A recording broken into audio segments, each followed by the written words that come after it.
Baik, di sini Oktavina Sadema izin melanjutkan pembahasan mengenai comparison between platform atau perbandingan berbagai platform big data yang akan dievaluasi menggunakan vertical dan juga horizontal scaling platform.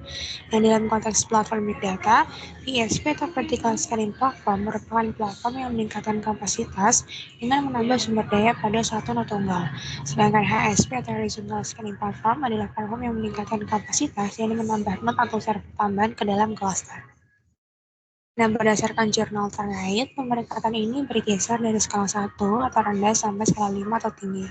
Nah, ada pun hal yang akan dievaluasi mencakup ketergantungan sistem dan juga ketergantungan aplikasi atau algoritma. Dan di ketergantungan sistem ini kita akan membahas mengenai skalabilitas, kinerja input output data, serta toleransi terhadap kesalahan. Sedangkan dalam ketergantungan aplikasi ini kita akan membahas mengenai pemrosesan waktu, ukuran data yang didukung, serta dukungan terhadap tugas yang berulang. Nah, memasuki yang pertama, ketergantungan sistem, kita akan mengevaluasi terkait skalabilitas, yang merupakan kemampuan sistem untuk mengakomodasi beban kerja yang meningkat. Dan didapati ternyata kinerja HSP ini lebih baik dibandingkan dengan VSP karena platform yang menggunakan HSP kapasitasnya dapat dengan mudah ditingkatkan dengan menambahkan node tambahan ke dalam cluster, sehingga sistem dapat menangani volume data yang besar. Nah, sedangkan platform yang menggunakan VSP ini cenderung memiliki batasan dalam kapasitas dan juga kinerja karena mereka bergantung pada peningkatan daya komputasi tunggal. Nah, platform yang dirancang dengan skalabilitas horizontal yang kuat ini antara lain Hadoop, Spark, dan juga Flink. Kemudian memasuki kinerja input-output data yang merepresentasikan kecepatan transfer data ke atau dari perangkat periferal. Nah, ternyata kinerja VSP ini lebih baik dibandingkan dengan HSP karena data tersimpan secara lokal di node tunggal, sehingga dapat mengurangi latensi akses. Nah, semakin kecil latensi akses, maka semakin cepat pula transfer data dilakukan.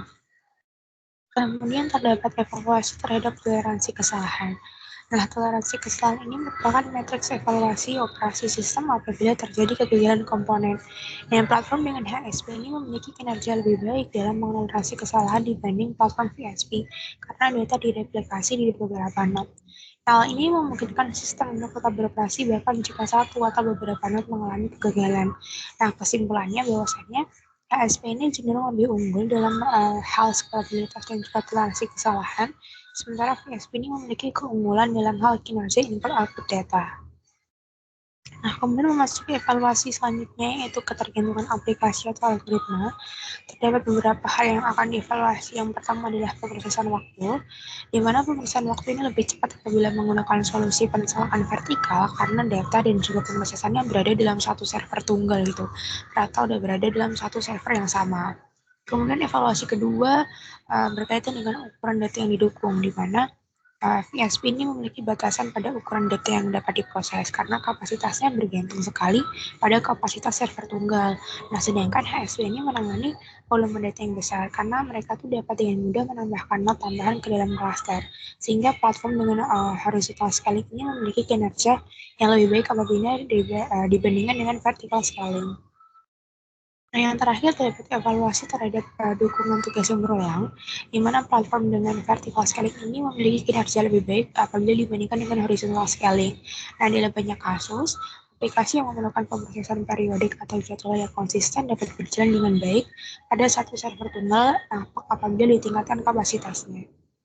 Dan di sini ada ilustrasi perbandingan performa platform yang menggunakan vertical scaling dan juga horizontal scaling. Terlihat bahwasanya untuk horizontal scaling ini dia unggul dalam hal skalabilitas, fault tolerant, dan juga data size supported. Sedangkan untuk platform vertikal sendiri dia lebih unggul dalam hal data I/O performance, real-time processing, dan juga iterative task support. Nah, kemudian kita akan membahas mengenai komputasi, yaitu cloud, edge, dan juga fog computation. Nah, desain arsitektur jaringan ini merupakan faktor penting ya dalam proyek big data karena dapat mempengaruhi kecepatan transfer dan juga pemrosesan data, terutama dalam hal aplikasi real time. Yang berikut adalah ilustrasi dari beberapa komputasi yang akan dibahas, yaitu komputasi cloud, fog, dan juga edge. Untuk yang pertama adalah komputasi cloud. Nah, cloud computing adalah model komputasi di mana sumber daya komputasi seperti server, penyimpanan, database, jaringan, dan juga perangkat lunak ini disediakan secara on-demand melalui internet. Nah, cloud ini juga memiliki arsitektur yang kuat karena dapat melakukan komputasi berskala besar. Cloud juga menggunakan arsitektur HPC karena kemampuan komputasinya besar. Nah, contoh dari cloud computing ini adalah Amazon Web Service atau AWS, Microsoft Azure, dan juga Google Cloud Platform. Dan di sini juga ada beberapa kelebihan daripada cloud computing, yaitu pemrosesan dilakukan secara paralel sehingga cepat, kemudian sumber dayanya tervirtualisasi, dan juga keamanan dan integrasi layanan data menggunakan penyimpanan yang terukur. Nah, tujuan dari adanya cloud computing ini adalah untuk meminimalkan biaya investasi modal pada infrastruktur setup, kemudian mengurangi upaya pemeliharaan, mencari manajemen yang efisien, serta mengoptimalkan penggunaan sumber daya global. Nah, kemudian kita akan membahas mengenai komputasi edge dan fog. Nah, kita juga perlu mengetahui latar belakang apa sih sehingga dibutuhkannya komputasi edge dan fog. Nah, keterbatasan jaringan seluler ini menyebabkan kemacetan lalu lintas, penundaan transfer data end-to-end yang besar, besarnya biaya pemrosesan data, dan juga komunikasi dalam jumlah besar. Sehingga latar belakangnya munculnya komputasi edge dan juga fog. Nah, untuk komputasi edge ini, hal yang membedakan dengan fog komputasi terletak pada lokasi pemrosesan data, di mana edge computing ini diterapkan langsung pada perangkat dan juga gateway yang secara visual dekat dengan sensor. Dan juga edge ini berfokus pada arsitektur yang terpusat untuk mengatur komputasi yang dilakukan di tepi jaringan. Dan juga edge computing itu dilakukannya pada sumber data, bukan berada pada pusat data. Contohnya itu smartphone dan juga gateway. Nah, kelebihan dari edge computing ini adalah faktor respon yang cepat, tekanan yang lebih rendah, pemrosesan yang lebih efisien, melindungi privasi, dan juga dapat memproses data secara lokal. Nah, kemudian untuk fog computing ini, lokasi pemrosesan datanya terjadi saat memindahkan aktivitas komputasi ke prosesor tingkat lanjut. Nah, fog ini juga dikembangkan menggunakan arsitektur komputasi terdesentralisasi antara sumber dan juga infrastruktur cloud. Kemudian, sejumlah besar perangkat yang terdistribusi secara geografis menghasilkan mini cloud di tepi jaringan. Perangkat tepi dalam jaringan fog akan melepaskan beberapa sumber daya komputasi dan akan menyimpan untuk mendukung permintaan tetangganya. Di setiap titik waktunya, keputusan dibuat untuk memproses data dari berbagai sumber atau mengirimkannya ke cloud untuk analisis lebih lanjut. Nah, fog ini berupaya untuk mengatur dan juga mengelola di tingkat lokal. Nah, dari computing yang sudah dijelaskan ini, terdapat beberapa kesimpulan ya bahwasannya lokasi pemrosesan cloud computing ini dia akan memproses data di pusat data yang terpusat, sedangkan fog computing dia akan memproses data di dekat sumber data. Dan yang terakhir, edge computing dia akan memproses data di ujung jaringan atau di dekat perangkat atau sumber daya sendiri. Kemudian untuk masalah latensi, edge computing ini cenderung memiliki latensi yang lebih rendah karena dia dekat dengan perangkat ya atau sumber datanya. Kemudian latensi rendah selain edge juga diikuti dengan fog dan juga cloud computing. Kemudian yang terakhir terkait kompleksitas infrastruktur ya, di mana infrastruktur edge dan fog ini lebih tersebar dan mungkin lebih kompleks daripada infrastruktur cloud computing yang terpusat. Nah, kemudian di sini kita juga akan membahas mengenai faktor yang harus dipertimbangkan ketika memilih platform dan juga tools. Dan di sini kita akan mempertimbangkan tiga hal. Yang pertama adalah ukuran data, kecepatan pemrosesan, dan juga mengenai pengembangan model. Nah, ukuran data ini sangat berguna untuk memprediksi permintaan komputasi dan juga memutuskan apakah menggunakan server tunggal, CPU dan GPU multi-core atau server ganda atau Hadoop dan sebagainya. Intinya memilih ingin menggunakan platform yang mendukung vertical scaling platform atau mendukung horizontal scaling platform. Kemudian kita juga harus consider atau mempertimbangkan kecepatan pemrosesan datanya ya, yang secara real time berupa evaluasi, pemantauan, dan juga pemeliharaan online. Kita juga harus memperhatikan latensi dan juga throughput yang ditawarkan oleh platform.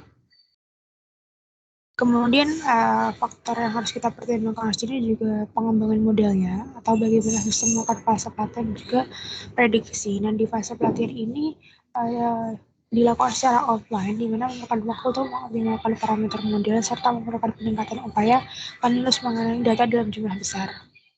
Nah, sedangkan di fase prediksi atau inferensi ini dia akan menangani lebih sedikit data dan juga menggunakan lebih sedikit waktu komputasi. Kemudian memasuki data privacy. Nah, Privasi data ini menjadi isu yang semakin penting dalam era big data karena volume, keragaman, juga kecepatan data itu besar dan dapat mengancam privasi individu. Jadi organisasi itu harus memastikan bahwa data dikumpulkan, disimpan, dan juga diproses sesuai dengan persyaratan hukum dan juga etika, dengan digunakan untuk tujuan yang diizinkan. Nah, regulasi di tiap negara ini tentunya berbeda-beda. Berikut ada contoh beberapa regulasi seperti GDPR atau General Data Protection Regulation yang diterapkan di Uni Eropa. Dia akan menetapkan standar perlindungan data yang tinggi dan juga memperlakukan kewajiban kepada organisasi untuk melindungi data pribadi warga Uni Eropa. Sedangkan di California sendiri terdapat regulasi berupa California Consumer Privacy Act atau CCPA yang kita memberikan hak untuk mengetahui, mengontrol, juga melihat penjualan data pribadi. Nah, untuk standarisasi sendiri digunakan beberapa standarisasi ya untuk referensi seperti ISO atau AE 27001 yang dapat disyaratkan untuk sistem manajemen keamanan informasi yang membantu organisasi melindungi data pribadi dan juga sensitif, dan juga ini Cyber Security Framework, yaitu kerangka kerja untuk membantu organisasi dalam mengelola dan juga mengurangi risiko keamanan informasi termasuk perlindungan data pribadi. Nah, terdapat juga inovasi atau kebijakan yang dapat dilakukan perusahaan untuk mendukung privasi data karyawannya, seperti kepemilikan data dan informasi pengguna data harus dijelaskan secara jelas dalam kontrak kerja, serta perlu dibuatnya departemen baru yang digunakan untuk menangani privasi data.